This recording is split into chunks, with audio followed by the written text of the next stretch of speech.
Manajemen Sriwijaya FC meminta PT Liga Indonesia Baru untuk segera melunasi subsidi sebesar 2,3 miliar rupiah untuk pembayaran sisa gaji pemain yang menunggak. Mudai Madang mengatakan, pihaknya telah mengirim surat ke PT Liga Indonesia Baru agar segera melunasi sisa pembayaran, ditambah dengan daftar dan nomor rekening pemain. Dana yang dibayar dapat segera ditransfer ke setiap pemain yang bersangkutan. Kemarin CEO-nya atau CEO atau COO itu,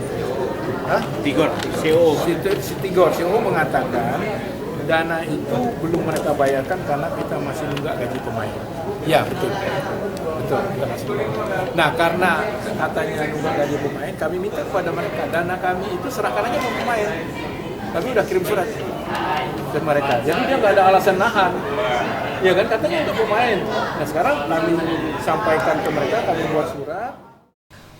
Sekitar 7 pemain Sriwijaya FC belum terlunasi haknya dan telah melapor ke Asosiasi Pesepak Bola Profesional Indonesia untuk ditindaklanjuti secepatnya.